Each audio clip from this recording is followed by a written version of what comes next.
Hello everyone, so after a mad day yesterday, the manager hunt for Wolves continues and allegedly we want a UK head coach, but I'll get on to that.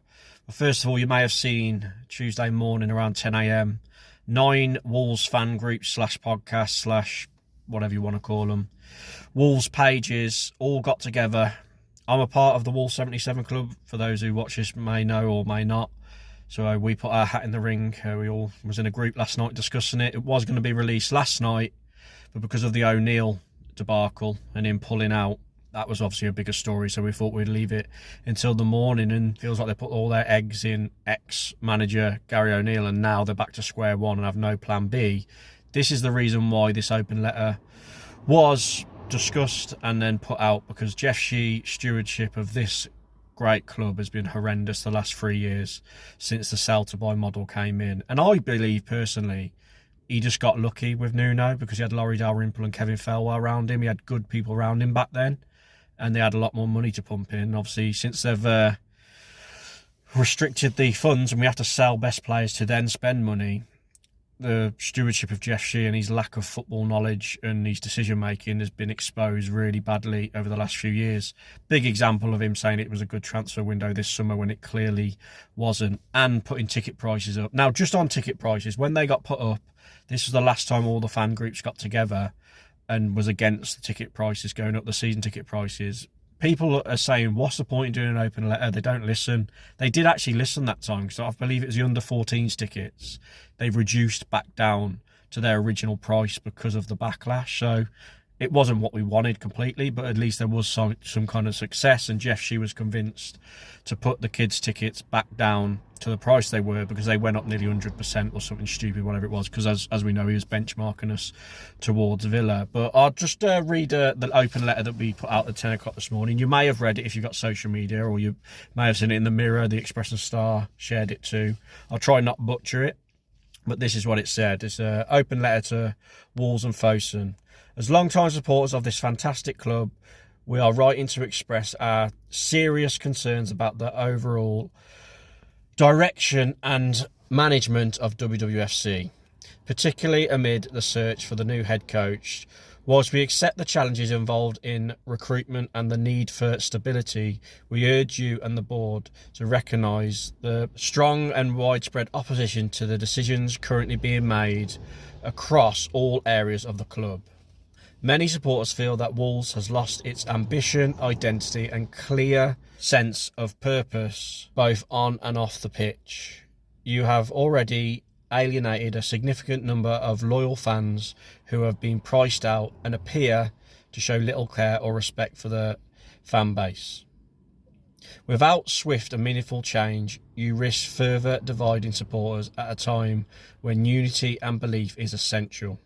Under Fosun's early stewardship, the club made great strides in its footballing operations, infrastructure and community connection, progress that made Wolves a model of pride and ambition. Sadly, we are now witnessing decisions that continue to undermine that vital relationship and diminish the standards that once defined the club.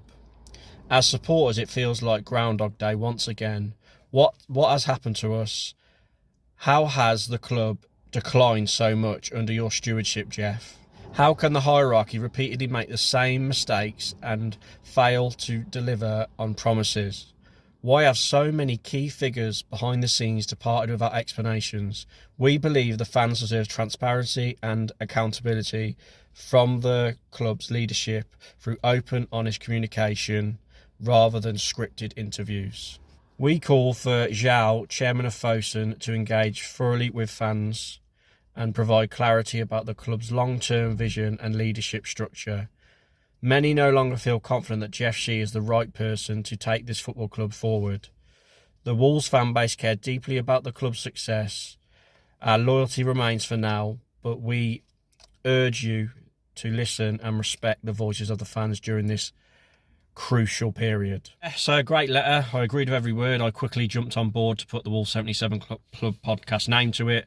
There was a few little back and forth within the group, but the majority of the fan groups are on board and we all came to an agreement. And I've seen some people say it wasn't harsh enough that have responded. I've seen some people saying you're wasting your time, but as I mentioned a minute ago, something actually came of it last time we did an open letter, and we're just trying to get change for the club we love. Now, on the head coach thing I mentioned in the intro, Wolves are after a UK coach still, so that leaves Edwards, Brendan Rodgers, Robbie Keane, Steven Gerrard, Carrick.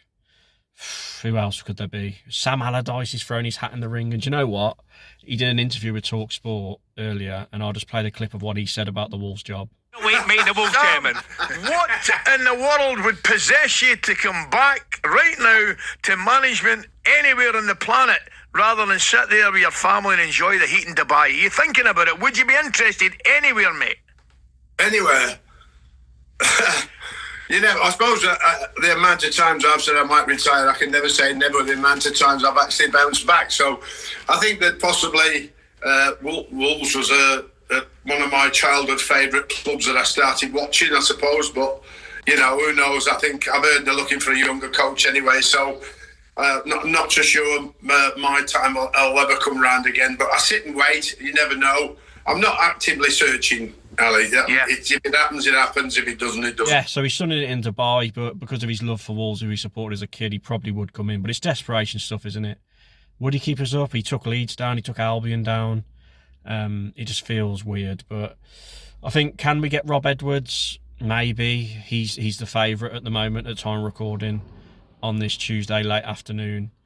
Probably will be Rob Edwards, but I think he'd only come if he was promised that he'd get a crack at the Championship to bring us back up, because let's be honest, it's most likely we are going to go down. But as I say, at time recording, they had all their eggs in the O'Neill basket, and now they're scampering trying to get a new man. So I'll be very surprised if there's a new manager in the dugout the weekend. It'll be the under-23s and the under-18s coach in charge for that.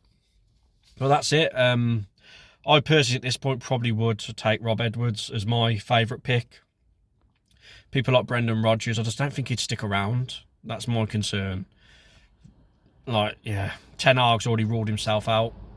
And it'd have been weird having him anyway, because he wouldn't have stuck around the Championship either. So, at the moment, it's looking like a Rob Edwards, Brendan Rodgers type person. I can't see it being Robbie Keane or Kevin Muscat.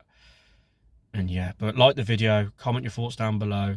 Please subscribe, and I'll catch you for the next video in this hectic week in the Wolves world.